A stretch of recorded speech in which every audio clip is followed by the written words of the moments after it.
नमस्कार मंडळी, श्री स्वामी समर्थ. स्वागत आहे तुमचं माझ्या यूट्यूब चॅनलवर.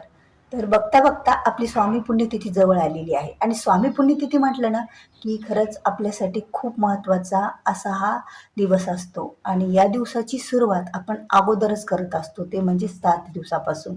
आणि ह्या 7 दिवसाच्या सप्ताह काळामध्ये आता 2026मध्ये स्वामी पुण्यतिथी ही आलेली आहे 15 एप्रिलला. त्यामुळे त्यांचा सप्ताह जो सुरू होणार आहे तो म्हणजे 9 एप्रिलला. तर 9 एप्रिलपासून आपल्यासाठी खूप आनंदाची गोष्ट आणि खूप महत्त्वाची गोष्ट म्हणजे या दिवसापासून ज्या काही सेवा केल्या जातात स्वामी महाराजांच्या, त्याचं पुण्यफळ हे आपल्याला जास्त मिळत असतं. कारण स्वामी समर्थ महाराज साक्षात आपल्याला प्रत्येक सेवेकऱ्याला दर्शन देतात, कळत नकळत. आपल्याला समजत सुद्धा नाही की स्वामी आपल्या सोबत आहेत किंवा कोणत्या तरी रूपात आपल्या सोबत आहेत, पण तशी आपल्याला सेवा करावी लागत असते. थोडी का होईना या 7 दिवसामध्ये आपण सेवा करावी. आता बरेच सेवेकरी या 7 दिवसामध्ये गुरुचरित्र पारायण पण करतात आणि बऱ्याच जणांना ते शक्यही नसतं. बऱ्याच जणाला इच्छा असूनही होत नाही, घरच्या अडचणी वगैरे अशा बऱ्याच गोष्टी असतात.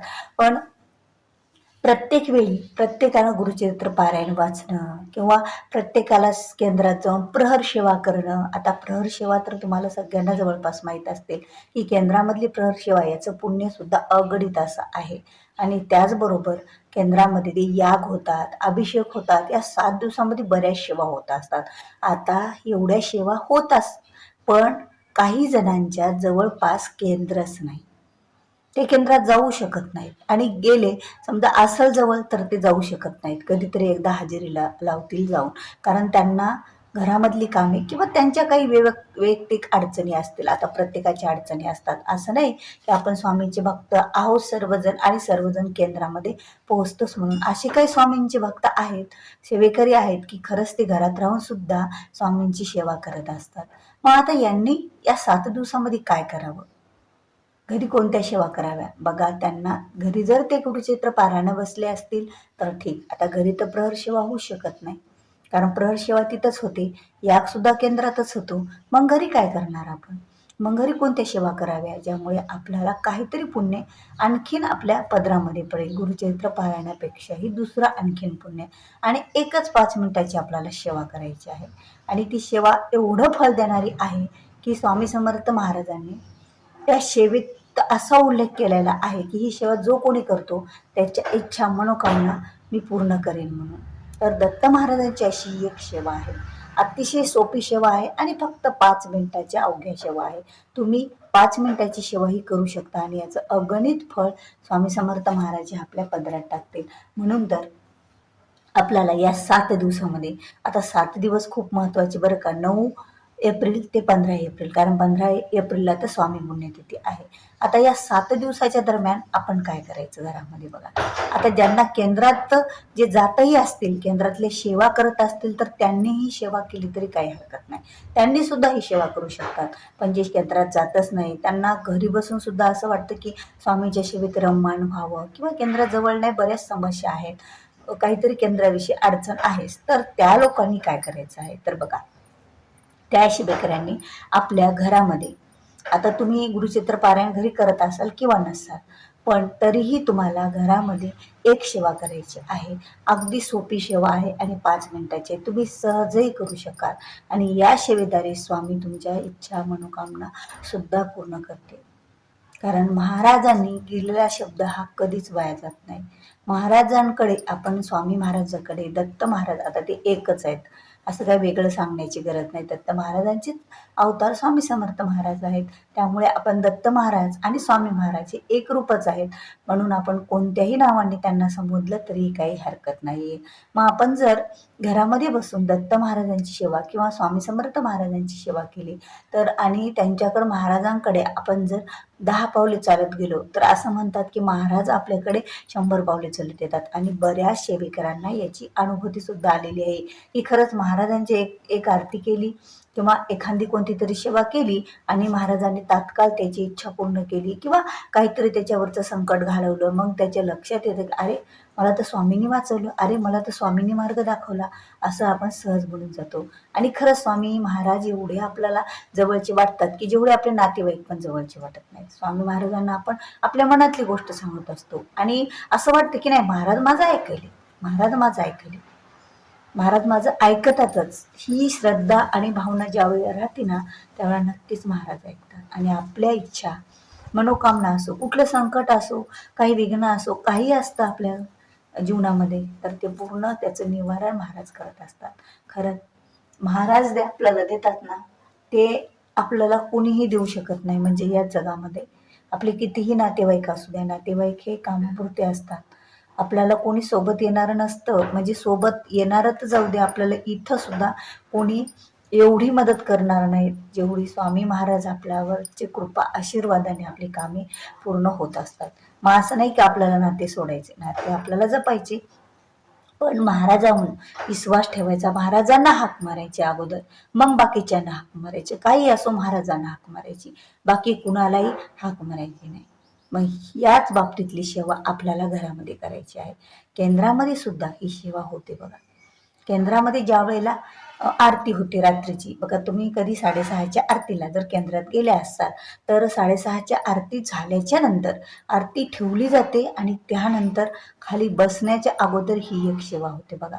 ती सेवा म्हणजे सद्गुरुनाथा हात जोडितो अंत नको पाहू, उकलुनी मनीचे हित गुज सारे वदकवना दाऊ, निशिदिन श्रमशी मम हितार्थ किती तुझशी न देऊ, हृदयी वसशी परिणच दिसशी कैसे तुझ पाहू, सद्गुरुनाथा हात जोडितो अंत नको पाहू, उकलुनी मनीचे हित गुज सारे वदकवना दाऊ.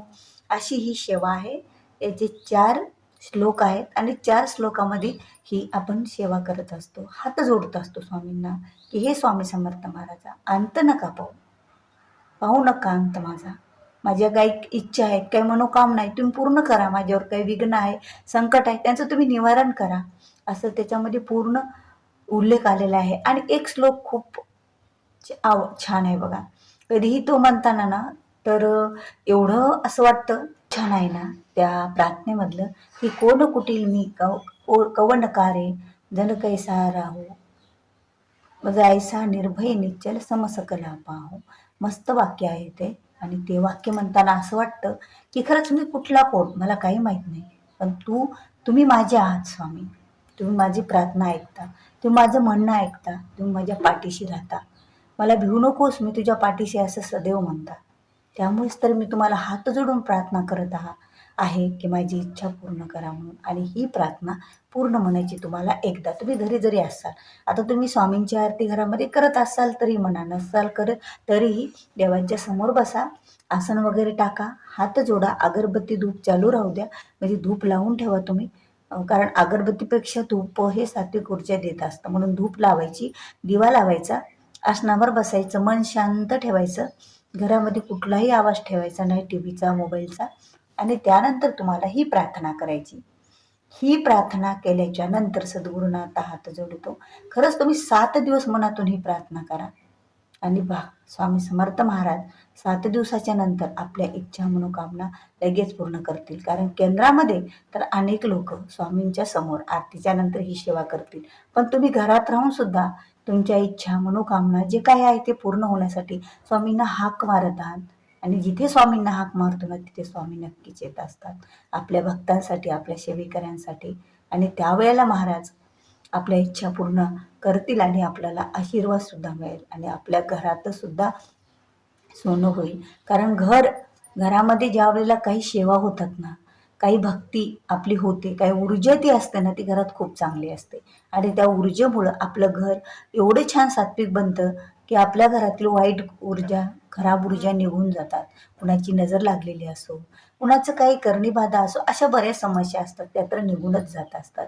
खरंच महाराजांनी जे दिलं ना, ते खरंच इतकं असतं ना अगणित की ते कोणी देऊ शकत नाही. कधी कधी असं वाटतं महाराज आता सगळं संपल्यासारखं, म्हणजे खूप हारलो.